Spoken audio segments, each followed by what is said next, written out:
Good morning मित्र हो. अंजनगिरी तीर्थाच्या भन्नाट अशा व्लॉगमध्ये मी आपल्या सर्वांचं सहर्ष स्वागत करतोय. आज ची जी पहाट आहे अतिशय सुंदर आहे. माझ्या मागे बघू शकता सूर्योदय होत आहे.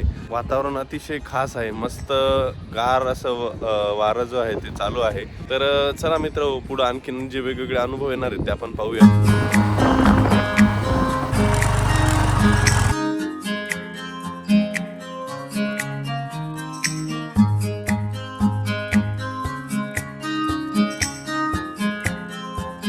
तुम्ही माझ्या मागे बघू शकता अतिशय सुंदर अशा सूर्योदय या ठिकाणी झालेला आहे. आणि हे जे आपल्या मागे गाव दिसतंय छोटंसं, ते अंजनेरी पर्वतातली सह्याद्रीच्या कुशीत वसलेलं एक छोटंसं गाव आहे. या ठिकाणी प्राचीन मंदिराचे जे अवशेष आहेत ते आपल्याला काही ठिकाणी पाहायला मिळतात. त्याचबरोबर पर्वतावर गेल्यावरती हनुमान जे आहेत पायाचं आकाराचं जे तळ आहे या अंजनेरी पर्वतावरती दिसतं. त्यासोबत खाली काही प्राचीन मंदिरं सुद्धा जे आहेत, जे बाल हनुमानांचं मंदिर असेल किंवा आणखीन एक जे नवीन बनवण्यात आलेलं मंदिर आहे, ह्या ठिकाणी आपल्याला पाहायला मिळणार आहे. 3 वर्षापूर्वी इथे एकदा आलो होतो आणि आज अचानक प्लॅन झाला.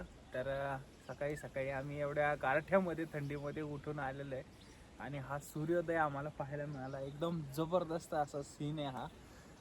चला वरती जाऊया. ज्यावेळेस पण तुम्ही याल त्यावेळेस सकाळी पहाटे लवकर या, म्हणजे जेणेकरून तुम्हाला या अंजनेरी पर्वतावरचा जो सूर्योदय आहे तो पाहायला भेटेल. ग्रुपमध्ये आलेले आहेत. सर काय वाटतंय? खूप छान वाटतंय. आज तब्बल 3 वर्षाच्या नंतर आम्ही अंजनेरीला आलेलो आहोत आणि इथलं निसर्गरम्य वातावरण बघून आम्ही सर्व तर खूप मनमोहित झालो आहोत. धन्यवाद. पर्वतावर सर्व भावी भक्तांचं स्वागत आहे. अतिशय ट्रेकिंगसाठी उत्साही कार्यकर्ते आमच्याकडे आहेत आणि हा निसर्ग एवढा सुंदर आहे की तो आपल्याला बोलवतो की तुम्ही या आणि हा जे आपला इतिहास आहे त्याची साक्ष तुम्ही घ्या. कारण आपल्या पूर्वजांनी जे मेहनत करून हे सगळं घडवलेलं आहे ते पाहणं म्हणजे आपलं सौभाग्य आहे.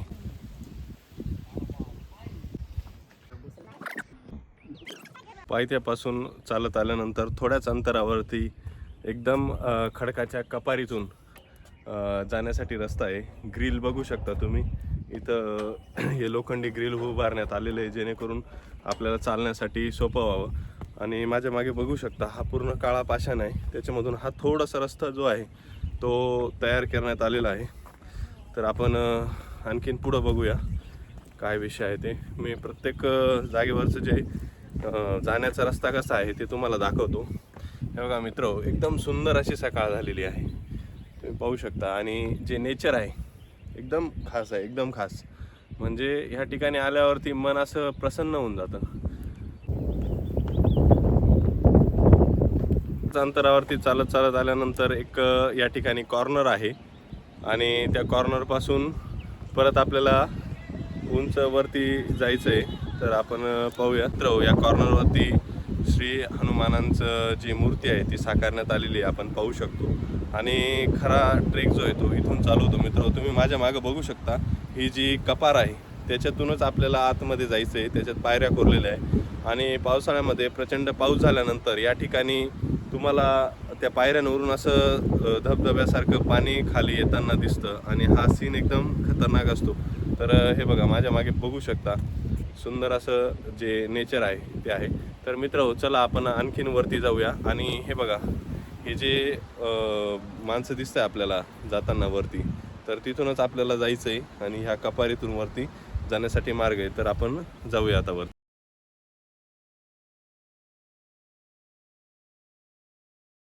या ठिकाणी भरपूर असे फोटो काढून मूवीमधले सॉन्ग टाकण्यासाठी फोटो वगैरे काढले, व्हिडिओ काढले.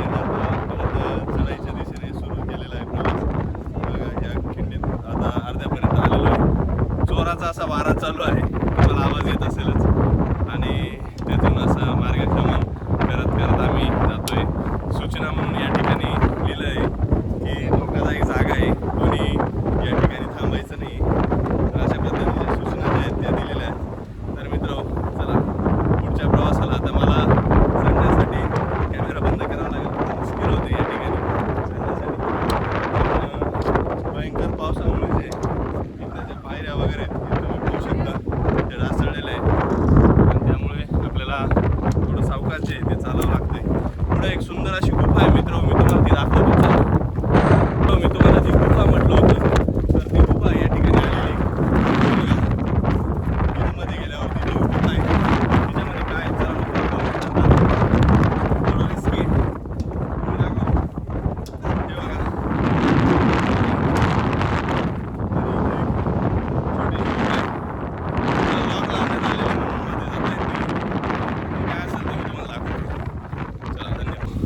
जी तुम्हाला मी खाली खिंड दाखवली होती ती आता चढून आलोय. हे बघा दिसतंय आपल्याला. आणि मित्र इथं ज्या पायऱ्या आहेत त्या प्रचंड मोठ्या मोठ्या आहेत, गुडघ्याच्या आकाराच्या पायऱ्या आहेत.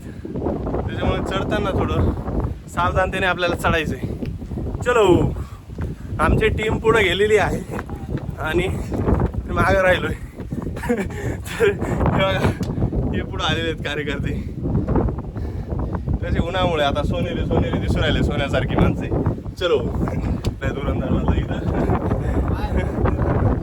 तर फायनली त्या पूर्ण टेकडीवरती आलेलो आहे आणि इथं माहिती देण्यात आली आहे की जो मार्ग आहे तो श्री हनुमान यांच्या जन्मस्थानाकडे जातं. अंजनेरी पर्वतावरती जे जन्मस्थान आहे ते. आणि तुम्ही माझ्या मागे बघू शकता जी टेकडी आहे एकदम उंचावरती दिसते, तुम्हाला त्या व्हिडिओमध्ये झेंडे दिसणार नाही, तर तिथं ते जन्मस्थान आहे आणि ते ठिकाण आहे. तर आपण तिथं सुद्धा जाणार आहोत. चला मित्र तिथं जाऊ.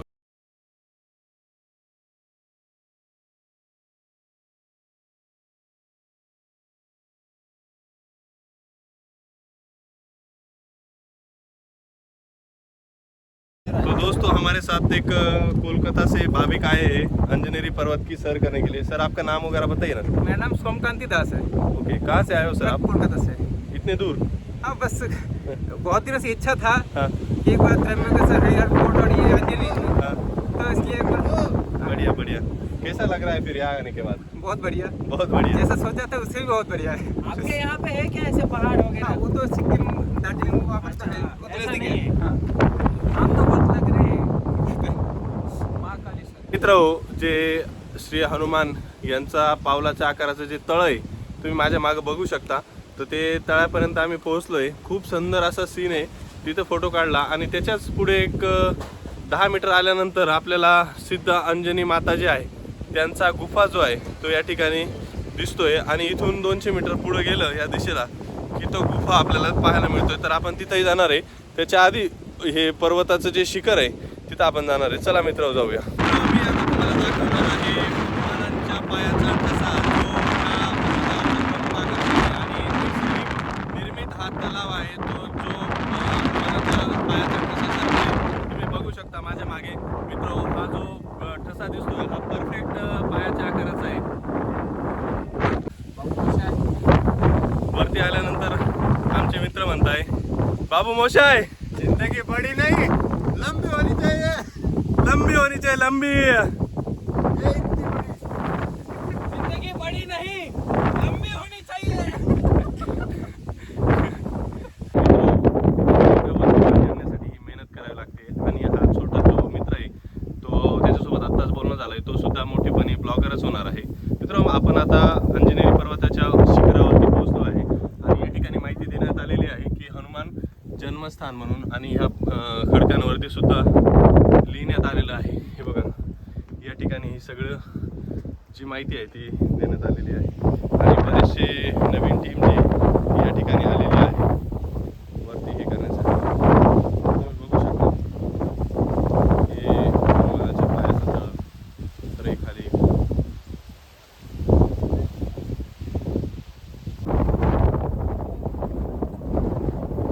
मित्र ऋषीमुख पर्वत जे आहे जे अंजनी मातेचं मंदिर आहे, हनुमानाचं जन्मस्थान आहे या ठिकाणी आहेत. आणि हा फायनल ट्रेकचा एंड पॉईंट आहे. तिथपर्यंत मी आता पोहोचलेलो आहे आणि मंदिराचं दर्शन तुम्हाला आतमध्ये देतो. धन्यवाद.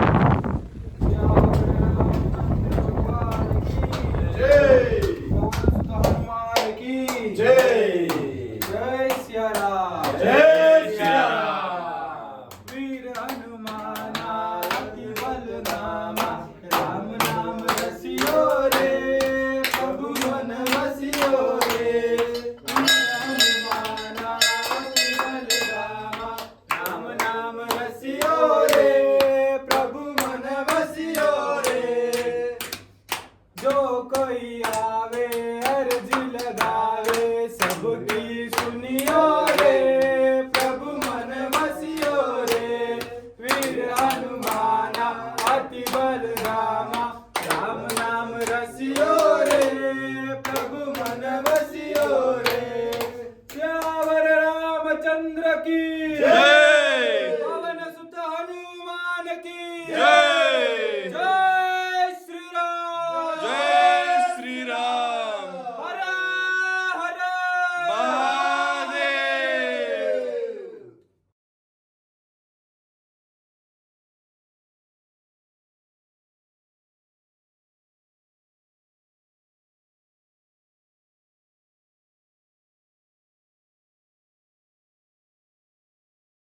अंजनेरी पर्वताचं मुख्य दर्शन जे आहे ते घेऊन आम्ही ह्या टोकाला येऊन बसलोय. तर हे बघा आम्ही 4 व्यक्ती जे आहेत या तुम्हाला सावलीमध्ये दिसतोय आणि आता मी तुम्हाला इथून दिसणारं वेगवेगळं दृश्य जे आहे ते दाखवतो.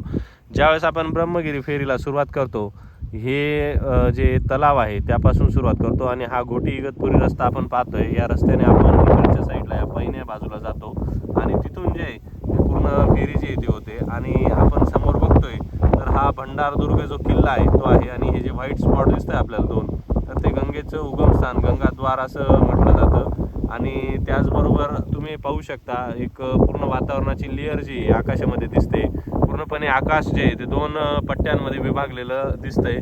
तर आपण त्या ठिकाणी पाहतोय आणि मित्रहो हे त्र्यंबकेश्वर जे शहर आहे हे आपल्याला पाहायला मिळतं आणि याच ठिकाणी जे आपलं त्र्यंबकराज आहेत यांचं मंदिर सुद्धा या ठिकाणी आहे. तर मित्रहो तुम्हाला नक्कीच हा ब्लॉग कसा वाटला ते कळवा. धन्यवाद. रविवारची नशिबाने आम्हाला सुट्टी मिळाली आणि आम्ही आलेलो आहे ट्रेकसाठी. तर हाच आनंद आहे. असाच आनंद तुमच्याही आयुष्यामध्ये येवो आणि तुम्ही असं फिरो एवढंच आज ईश्वर चरणी प्रार्थना करतो आणि तुम्हा सर्वांना भावपूर्ण श्रद्धांजली वाहतो. धन्यवाद. तर मित्र जंगल ट्रेक करत करत त्या ज्या गुफा आहे अंजनेरी मातेची जी गुफा आहे त्या गुफेच्या दिशेने आम्ही आलो आहोत आणि हनुमान जन्मस्थान जे ते आपल्याला दिसतंय. तर मित्र हे बघा या ठिकाणी जे आहे हे माझ्या मागे छोटीशी एक तुम्हाला गुफा दिसते. तर तिथं ते अंजनेरी मातेची गुफा आहे तर ती आपण तिथं बघूया. चला मित्र. चला चला.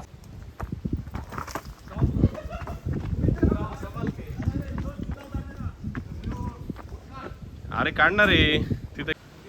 मित्र हनुमान जन्मस्थान जे ते या ठिकाणी आहे. या ठिकाणी त्या पद्धतीची माता अंजनी जी आहे त्यांची गुफा आहे आणि ही सिद्ध गुफा आहे. या ठिकाणी अशी माहिती देण्यात आलेली आहे.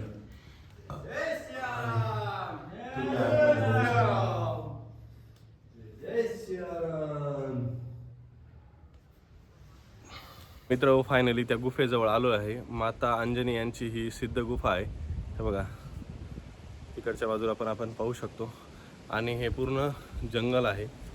जे आपण तळ पाहिलं ज्या हनुमानांच्या पायाचा जो ठसा आहे त्या तळाच्या आकाराच्या ठशापासून फक्त 200 मीटर अंतरावरती हे सिद्ध गुफा आहे अंजनी मातेचं. हे पाहू शकतो. तो सिद्ध अंजनी माताच्या गुफापासून थोड्याच अंतरावरती एक गोशाळा आहे. तुम्ही या ठिकाणी पाहू शकता. जवळपास 75 ते 80 ज्या आहेत या गायी या ठिकाणी असतात आणि ह्या दिवसभर मोकळ्या या वातावरणामध्ये चरतात आणि संध्याकाळी इथं येऊन बसतात. आपण पाहू शकतो इथं ही गोशाळा आहे आणि त्या गोशाळेचे हे गोसेवक आहेत जे फक्त दिवसा असलेलं शेण वगैरे फक्त उचलून घेतात. बाकी दूध वगैरे कुठलंच काढलं जात नाही आणि त्यांना चाराही कुठला नाही. ते निसर्गाच्या पूर्णपणे वरती अवलंबून आहेत आणि अशा पद्धतीच्या नैसर्गिक गोशाळा जी आहे या ठिकाणी आपल्याला पाहायला मिळाली. आणि या ठिकाणी एक छोटे छोटे मंदिरं पण आहेत. या ठिकाणी एक छोटं मंदिर आहे आणि त्यामध्ये मी जात नाही आता, परंतु खूप सुंदर असा हा परिसर आहे आणि आजूबाजूला पूर्ण जंगल आहे, शांतता आहे आणि एक आनंद वाटणारी ही जागा आहे. तर मित्रहो चला आता आपण परतीच्या प्रवासाला जे ते लागलेलो आहोत. पर्वताचा पूर्णपणे ट्रेक करून मित्रांनो आमचा बेत झालाय आता मॅगी बनवायचा. तर मॅगी बनवण्यासाठी आमची तयारी सुरू झालेली आहे. वैभव सरांनी चुल्याची तयारी केली, मी सासू आणलेली आहे आणि आमचे जे गुरुवारी योगेश सर आहेत कुक ते आता बघू शकता तुम्ही भांडे घासायला सुरुवात केलेली आहे आणि भांड्याला जी माती लावण्याची कन्सेप्ट आहे त्यांनी सुरू केलेली आहे. आता ते माती लावून जे आहे ते तयारी होणार आहे. हे बघा आमचं चुलं जे आहे ते पेटलेले तुम्हाला धूर दिसत असेल आणि अशा पद्धतीने मस्त आम्ही आता मॅगीचा बेत बनवणार आहे. मॅगी वगैरे खाणार आहे. खूप प्रचंड भूक लागलेली. वैभव सरांचा 36 तासाचा उपवास आहे आणि आमचं काही नाही तसं. मी रात्री जेवण केलं होतं परंतु आता खूप भूक लागलेली त्याच्यामुळे आता आम्ही नियोजन करणार आहे. तर तुम्हाला मॅगी झाल्यावरती दाखवतो.